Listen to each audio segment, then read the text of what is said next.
scriptures sound familiar, like you've just heard them recently, it's because you were here on August the 13th.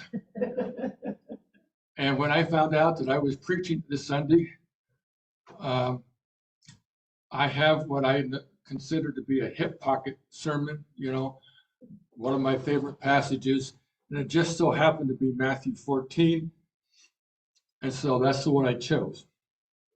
And then I realized as I was choosing it that was in the lectionary for just a few weeks back. So hopefully this will remind you of what you learned a few weeks ago. Our gospel lesson is from the Gospel of Matthew, chapter 14, 22 to 33. Just prior to this, in Matthew 14, Jesus learned about the beheading of John the Baptist. And that really hurt Jesus. And at that moment, he wanted to go off to be by himself. He wanted time to be alone and to pray. And so he went across the Sea of Galilee, which is a big, huge lake.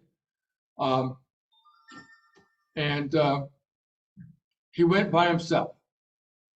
But people were seeing where he was going, and they ran around the lake, and others on the other side of the lake found him by the time Jesus arrived. He was no longer alone, but surrounded by thousands of people. And so he preached to them all day long, and as evening came, he performed another miracle, and that's the feeding of the 5,000.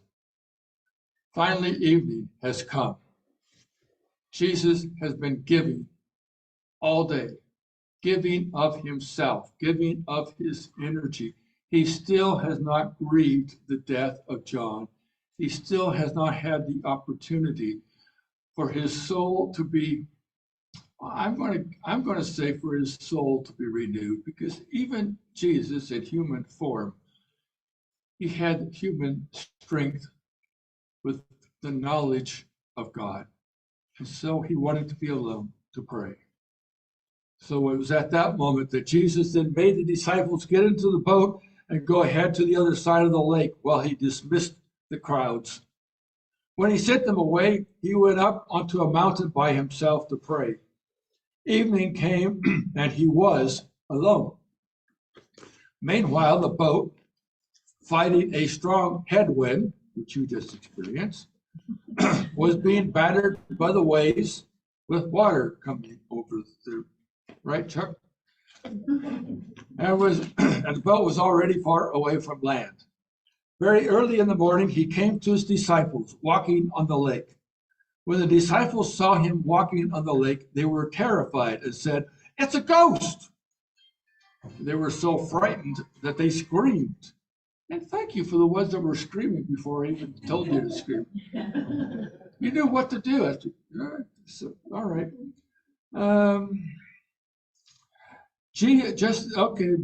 Just then, Jesus spoke to them.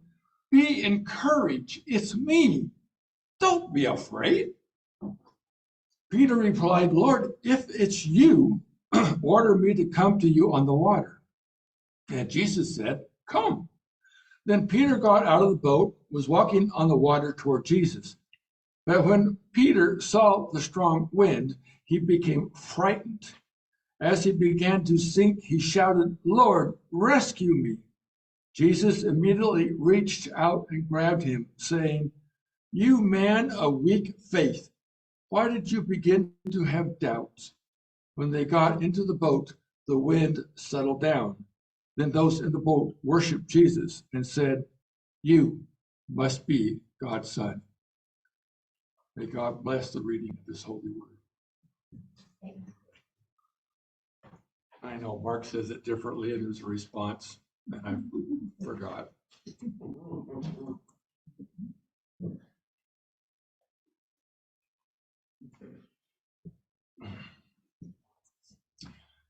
Last Wednesday evening, I went to Richland to join a friend of mine who I met in seminary some 50 plus years ago, maybe like 60, I don't know, something like that. He was in town. Actually, he was over at nearby visiting his daughter Amanda, who I knew when she was just a tiny one. And he talked to me about his favorite memory of us and my daughter Lisa was that we were playing cards, I guess, in his apartment at the seminary, and then they walked into the bathroom and found his daughter and my daughter stark naked standing in the toilet because that was their swimming pool. So we were sharing memories such as this. It was also during that time that I got a text from Pastor Mark saying, would you please lead worship today? So that's why I'm here. We had a very nice dinner, and we started at 5:30 and it ended about 8:30. Well, 5:30 was still daylight. 8:30 is pretty dark. So I was driving back from Richland. I know some of you have issues driving at night, which I have. It doesn't stop me, but I have to be very careful. And I noticed on the freeway, as I always do when I'm driving at night, that when vehicles come towards me, especially these large semi trucks with their bright lights, I literally cannot see the road in front of me. And there's a bit of panic for a few moments as I'm looking at the truck because I have lost my orientation.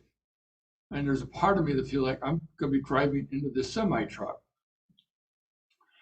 What I have learned to do over the years is I turn my head away from the semi truck and away from that light.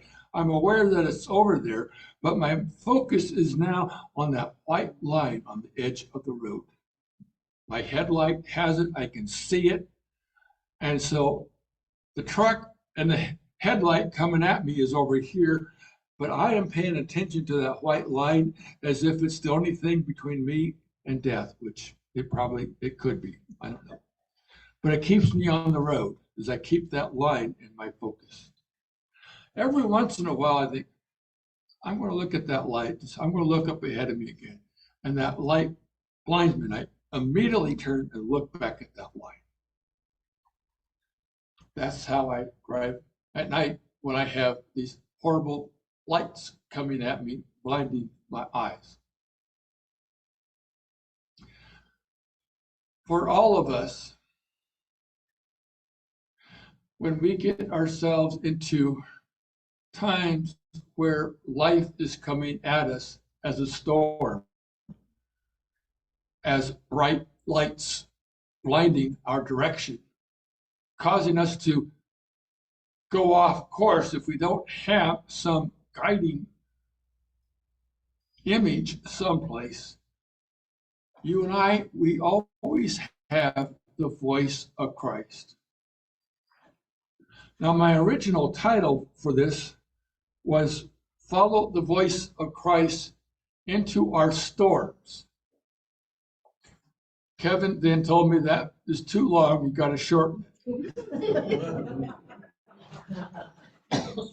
And so we shorten it to Follow the Voice of Christ, which actually is more appropriate, because we should not just follow the voice of Christ into the storms, but the voice of Christ every single day. The problem is that while the voice of Christ is always speaking to us, we get distracted. Our spouse has something to say to us. Him or her, you know? Our children have things that they're asking of us. The church has lots of things that are being asked of us. We have coworkers if we're working. We have neighbors and friends. And we have all kinds of things in our head that is things that we need to accomplish. When Teresa came running in here this morning, she was saying something about there's 1,000 things going into my head right now, and she's trying to stay focused. And right now, her focus is on this, but there's still 999 things left to get done for today. I don't know what they are. But we're all like that. We have things in our head, and we get distracted with our things, with our goals. We get distracted with what we are doing, and pretty soon it seems like we have a train coming right at us. I'm going to speak for myself for a moment. I'm certain we all have had similar experiences, but there's been times in my life where I have had such dark clouds and such dismay in my life that I have literally screamed. And I mean, literally,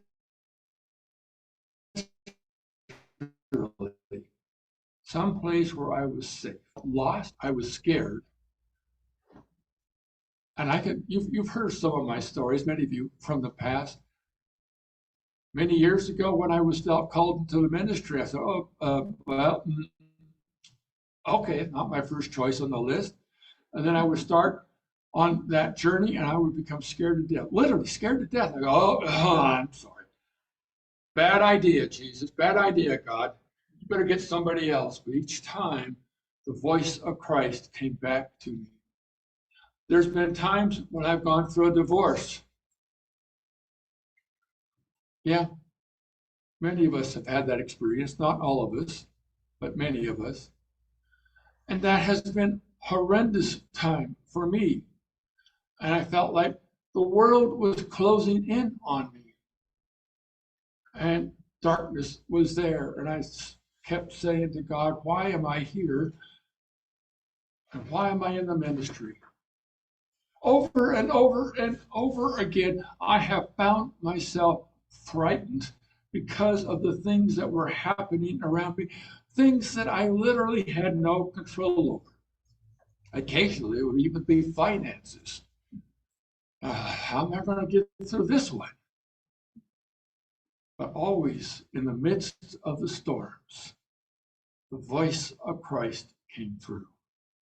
And just as Jesus had to finally send the people away that he preached to and fed, and as he sent the disciples back across to the lake, Jesus had to find this time of solitude,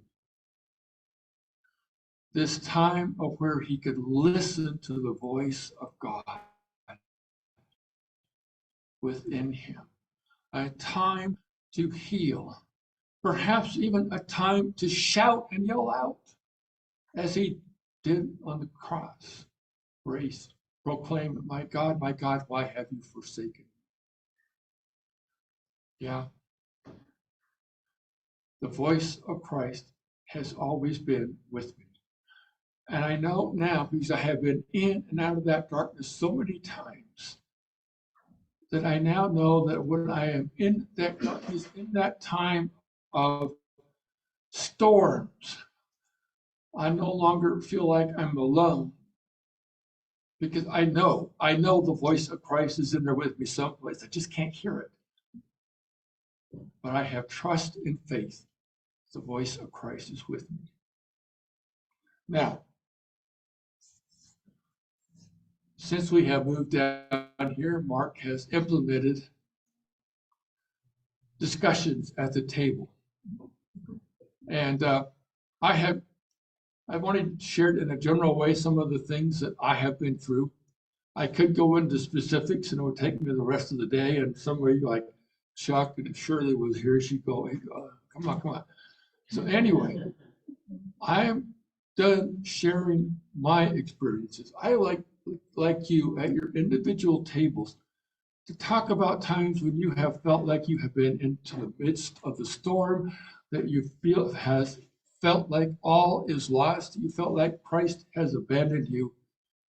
And then you heard the voice of Christ.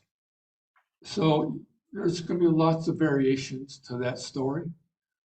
But share your own personal one. I'll give you a few minutes. And then at the end, for those of you who are willing, I'd like to have you share some of your personal stories. Okay, so I'm not sure how long I'll give you, but go ahead. I'll give about 4 or 5 minutes, and then we'll have to bring you back in to do some sharing, I hope. So did you all get the question? Yeah, and maybe you don't want to share some of your storms. I understand that too. So share whatever storms you feel comfortable in sharing.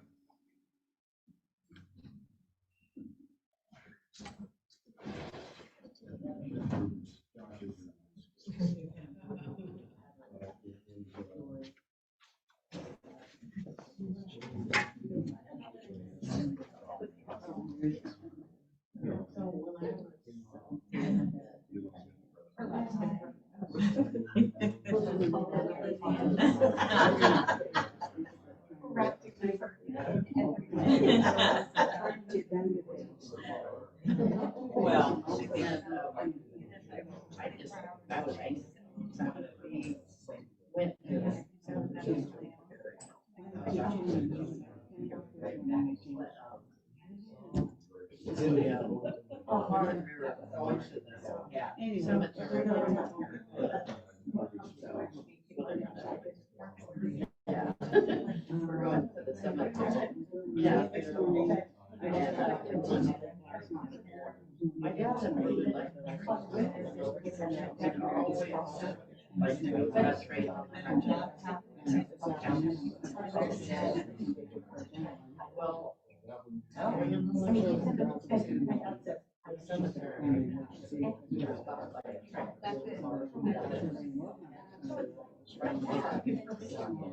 yeah.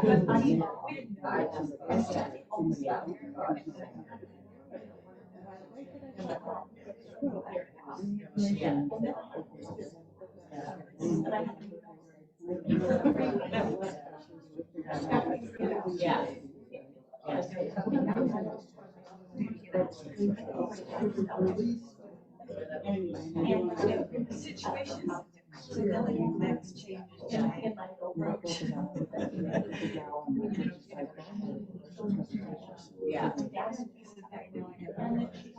This is going to be a good Yeah. Yeah. You don't see it. Right.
Well, I still hear a lot of talking, and that's good.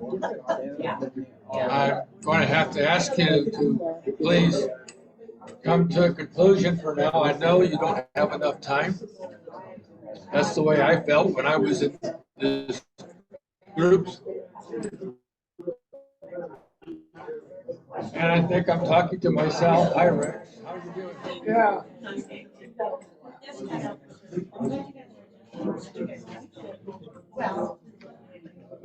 Hello out there.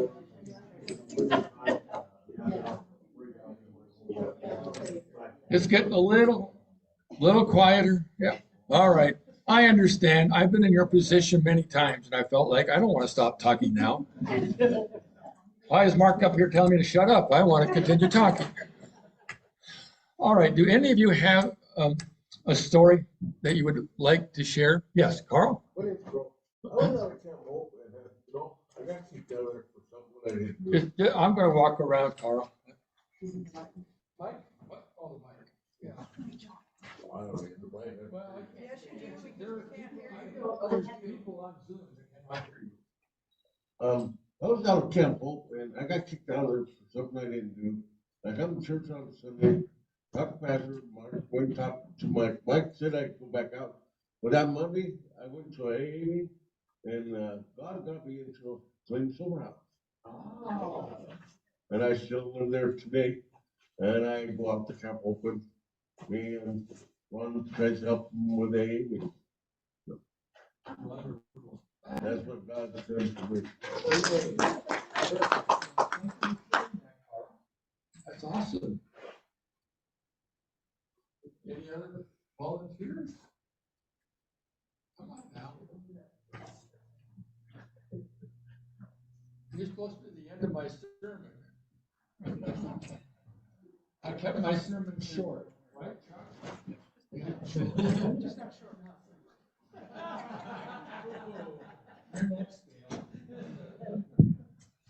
This is a literal in a boat in the middle of a storm, so it's not about an emotional storm so much as it is, we were going across the Strait of Georgia and Canada, which goes from Vancouver Island to the mainland.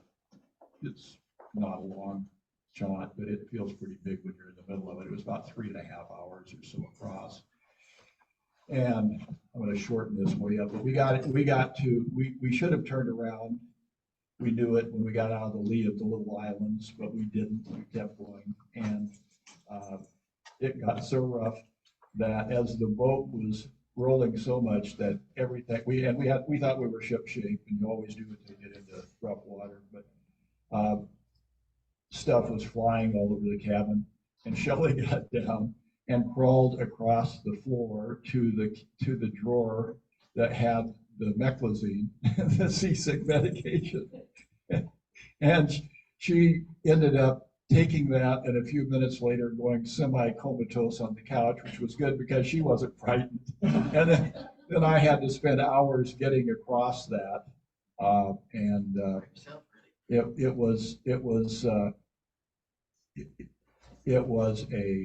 I know that fear of being on the water. And I'd never been in that much in our boat before, so I didn't know how the boat would respond. And I learned that the boat could take a lot more than I could, which gave me, after that, a lot more security in that boat. But I do remember that feeling. And if Jesus would have come walking across the water, I probably would have been so into just trying to get through this that I would have ignored him.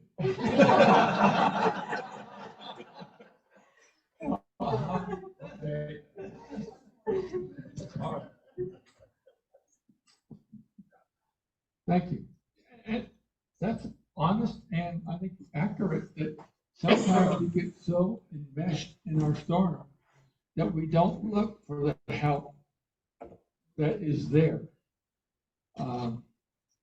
So I understand what you're saying, and sometimes things go on for a very long time when the voice of Christ is there, but yeah, I ignore it because I'm focused on other things. So Gail, what do you have to share? Nothing. Yeah. I'm trying to keep it short.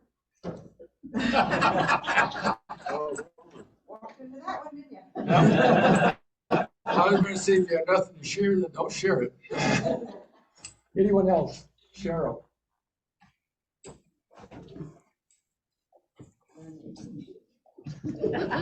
Hi. So when I was 17, my dad had cancer and he passed away. And I was really, really angry. And I was mad at God, I was mad at the world, I was mad at people who were walking around like it was a regular day, like nothing had happened. And I went through a really rough time. And we went, I'd never flown before, but we went to San Francisco to bury him. That's where his parents had been buried. And he loved trains. That was the thing about him, is we would drive places, and if we'd see a train, he would have us count how many cars were in the train every time. He just loved trains. And when we were in the limo going from the funeral home to the cemetery, we were stopped by a train. Like, we were the first car with the bars going down. And so it just was like, I knew it was a sign from God and a sign from my dad that everything was okay. And it helped a lot. To this day, I'll never forget that.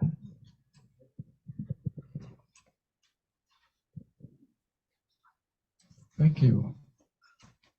Does anyone have an urgent need to share their story? Or semi-need? Is that, all right. Was that sort of enough, Gail? Don't answer that.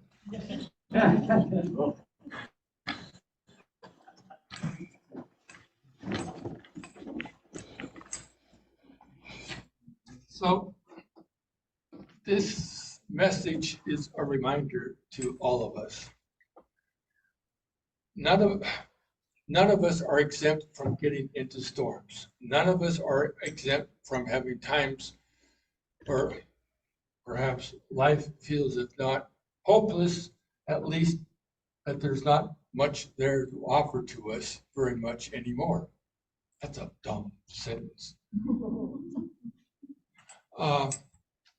But we need to be reminded that we do have that white line along the side of us, that voice of Christ that will keep us safe no matter how terrible things come. And that includes death to a grandfather, as well as death to people who are closer to us, perhaps a sibling or horribly a child, perhaps, or a spouse. Christ is there in all of these circumstances, speaking to us. And perhaps what we need to do, and I know when you're in the middle of a storm, the last thing you're thinking of is, well, maybe you are thinking of a quiet place to go to. But we need to find a place where we can be quiet in our mind and listen to the voice of Christ. In Christ's holy name, amen.